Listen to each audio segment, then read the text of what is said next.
Saudara-saudara jurnalistik yang hadir, pada malam hari ini saya akan menyampaikan perkembangan penyidikan perkara dugaan tindak pidana korupsi dalam pemberian kredit PT Bank Pembangunan Daerah Jawa Barat dan Banten, juga PT Bank DKI Jakarta kepada PT Sritek Rezeki Isman Tbk dan entitas anak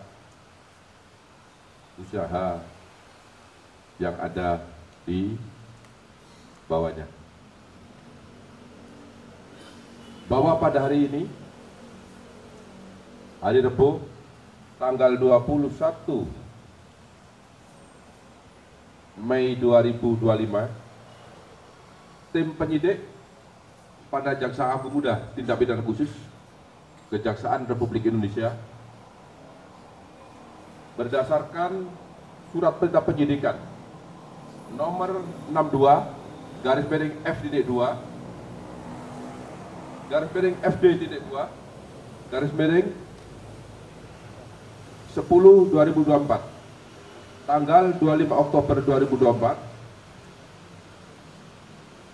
telah melakukan atau telah membawa 3 orang saksi. Yang pertama adalah Saudara DS selaku pemimpin divisi korporasi dan komersial PT Bank Pembangunan Daerah Jawa Barat dan Banten tahun 2020. Yang kedua, YM selaku Direktur Utama PT Bank DKI Jakarta tahun 2020. Kemudian yang ketiga adalah ISL selaku Direktur Utama PT Sri Rezeki Isman Tbk tahun 2005 sampai dengan tahun 2022. Yang bersangkutan dihadapkan kepada jaksa penyidik, kemudian dilakukan pemeriksaan di gedung Jampitsus Kejaksaan Republik Indonesia. Dan dalam pemeriksaan sebelumnya, penyidik sudah melakukan pemeriksaan terhadap 46 saksi sebagaimana tadi yang telah disampaikan oleh Pak Kapus Penkum. Dan pada hari ini penyidik juga melakukan pemeriksaan terhadap 9 saksi. Kemudian juga beberapa saat yang lalu penyidik juga telah melakukan pemeriksaan terhadap 1 orang ahli. Setelah melakukan pemeriksaan terhadap para saksi tersebut di atas, penyidik memperoleh alat bukti yang cukup telah terjadi tindak pidana korupsi dalam pemberian kredit dari beberapa bank pemerintah kepada PT Sritek Rezeki Isman Tbk dengan nilai total outstanding atau tagihan yang belum dilunasi hingga bulan Oktober 2024 sebesar 3 triliun 588 miliar 650 juta 808 ribu rupiah, maaf, ribu 28 rupiah, 57 sen. Dengan perincian sebagai berikut. Untuk Bank Jateng sebesar 395 miliar 663 juta 215.800 rupiah. Kemudian untuk Bank BJB, Bank Banten dan Jawa Barat sebesar 543 miliar 980 juta Rp507.170. Kemudian untuk Bank DKI sebesar 149 miliar 7.085.018 rupiah, 57 sen.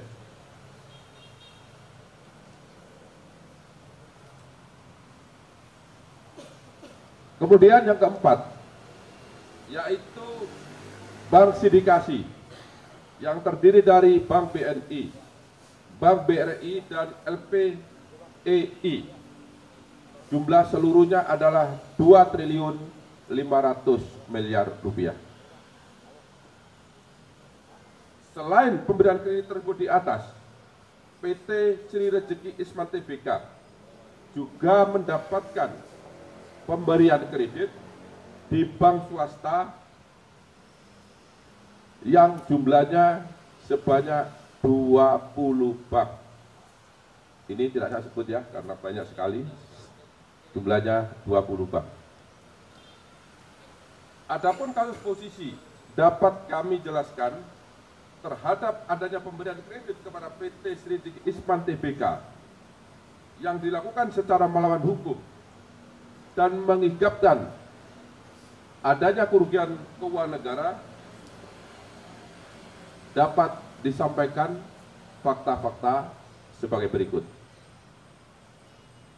Bahwa PT Sri Rejeki Isman Tbk merupakan persiran terbatas yang beroperasi dalam bidang industri tekstil dan produk tekstil dengan komposisi kepemilikan saham yaitu PT Handelscorp Indonesia sebesar 59,03% dan masyarakat karena sudah TBK sebesar 40,97%. Bahwa dalam laporan keuangan PT Sri Rejeki Isman Tbk telah melaporkan adanya kerugian dengan nilai mencapai 1 miliar 08 US dollar atau setara dengan 15,65 triliun rupiah pada tahun 2021. Padahal sebelumnya pada tahun 2020 PT Sri Rejeki Isman masih mencatat keuntungan sebesar 85,32 US dollar Amerika atau setara dengan 1,24 triliun. Jadi ini ada keganjilan dalam satu tahun mengalami keuntungan yang sangat signifikan, kemudian tahun berikutnya juga mengalami kerugian yang sangat signifikan. Inilah konsentrasi dari teman-teman penyidik. Kemudian PT Sri Rejeki Isman Tbk dan entitas anak perusahaannya memiliki kredit nilai total outstanding atau tagihan yang belum dilunasi hingga bulan Oktober tahun 2024 sebesar 3.588 miliar 650.808.028 rupiah, 57 sen. Utang tersebut adalah kepada beberapa bank pemerintah, baik bank himbara yaitu himpunan bank milik negara maupun bank milik pemerintah daerah. Selain kredit tersebut di atas, PT Sri Rejeki Isman Tbk juga mendapatkan pemberian kredit dari 20 bank swasta. Seperti tadi yang telah saya sampaikan. Kemudian, dalam pemberian kredit kepada PT Sri Rejeki Isman Tbk, JM selaku Direktur Utama PT Bank DKI dan DS selaku pimpinan divisi korporasi dan komisaris komersial PT Bank Pembangunan Daerah Jawa Barat dan Banten telah memberikan kredit secara melawan hukum karena tidak melakukan analisa yang memadai dan mentaati prosedur serta persyaratan yang telah ditetapkan. Yaitu salah satunya adalah tidak terpenuhinya syarat kredit modal kerja karena hasil penilaian dari lembaga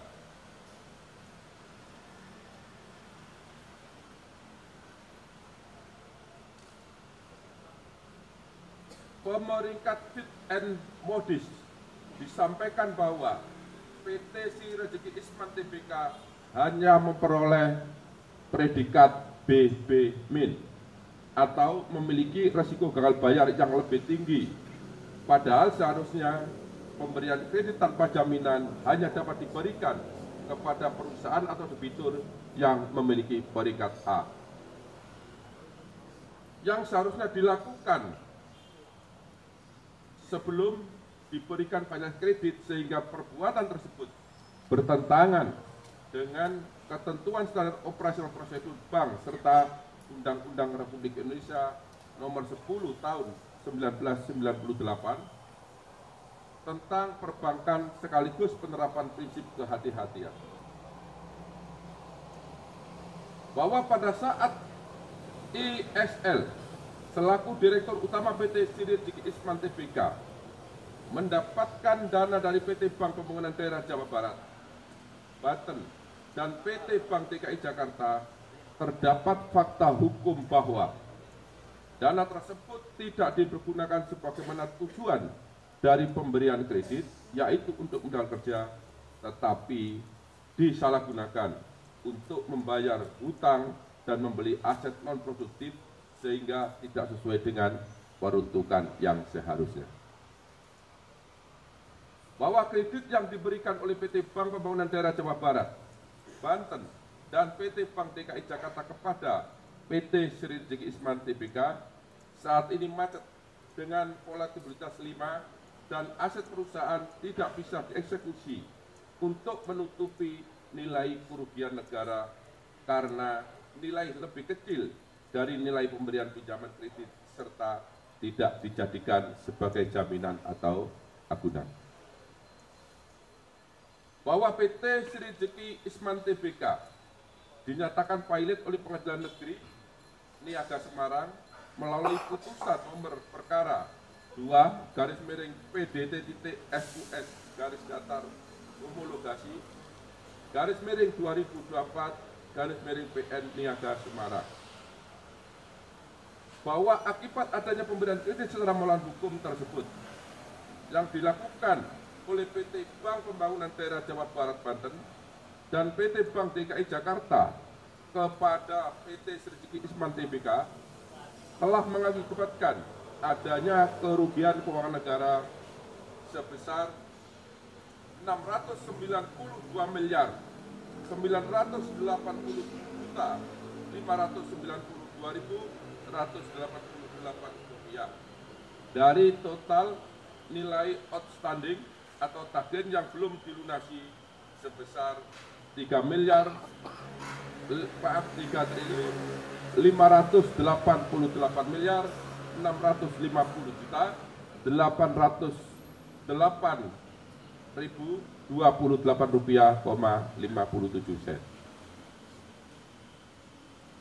Kemudian setelah dilakukan pemeriksaan terhadap DS, kemudian terhadap YM dan terhadap ISL, pada hari ini Rabu tanggal 21 Mei tahun 2025, penyidik pada Jampitsus Kejaksaan Agung Republik Indonesia menetapkan 3 orang tersebut sebagai tersangka karena ditemukan alat bukti yang cukup telah terjadi tindak pidana korupsi dalam pemberian kredit PT Bank Pembangunan Daerah Jawa Barat dan Banten serta PT Bank DKI Jakarta kepada PT Sri Rezeki Isman Tbk.